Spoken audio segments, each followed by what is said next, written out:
Hello everyone, welcome to my video. Today I'm going to show you how to make a straight through and crossover cable and also a modular jack. Without further ado, let's get started. Strip 1 inch of the outer jack at the end of your wire using the wire stripper.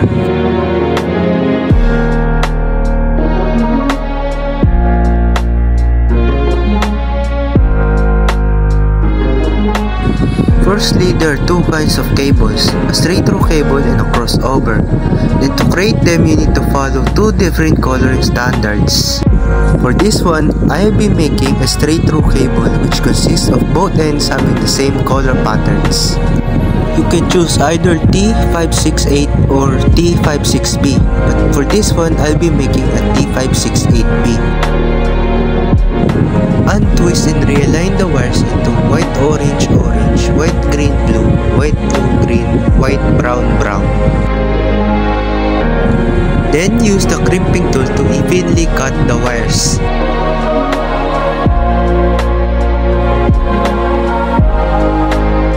Insert the wires into the RJ45. Make sure to maintain a firm grip on the wires so that they do not spread out.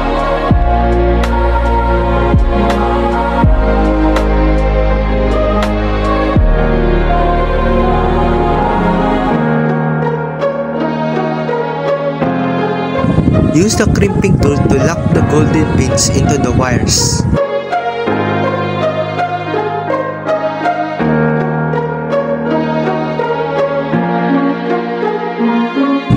Repeat the same process to the other end of the wire with the same color standard.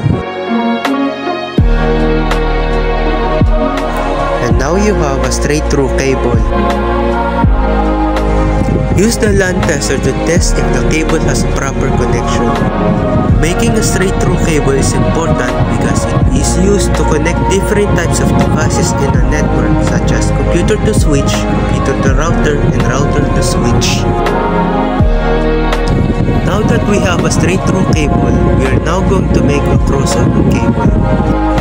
To make a crossover cable, both ends of the wires have different color standards. The end of the wire must be T56A, while the other end is a T568B. Do the exact process in doing a T568B. White orange orange, white green blue, white blue green, white brown brown.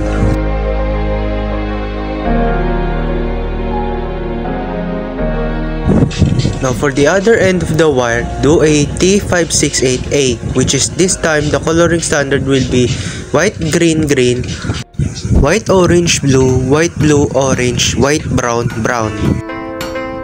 A crossover cable is important because it allows two similar devices such as two computers and two switches to connect directly without using a switch or hub.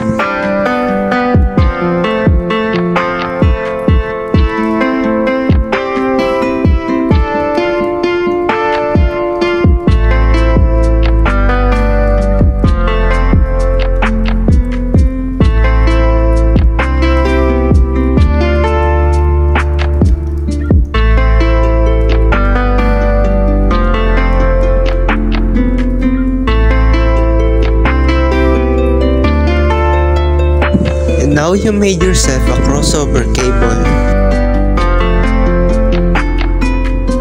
Now it's time to show you how to make a modular connector. As you can see, there is a coloring standard at the side of the Keystone RJ45 indicating which color of the wires you're going to attach, either you choose T568A or T568B. For this one, I will be doing a T568B. After stripping the outer jacket of the cable and untwisting the wires, put them into their correct slots according to the color standards. Use the punch down tool to attach the wires. Make sure to maintain a firm and steady grip as you punch down and attach the wires.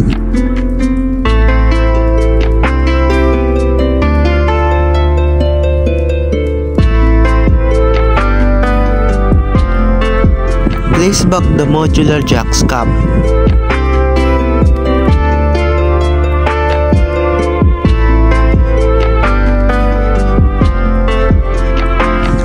modular jack finish, we will use the other end of the wire to attach it to the patch panel.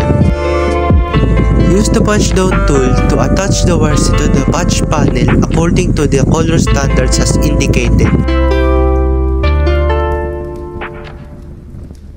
Modular jack connectors provide a standard interface for devices to connect to the network.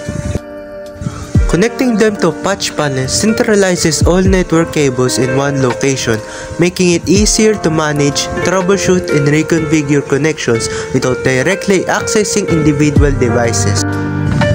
Use two straight cables to test the modular jack using the LAN tester.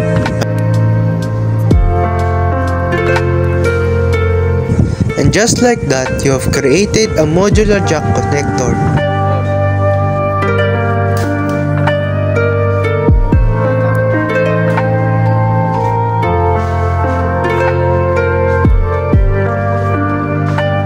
That is all for today for this tutorial vlog.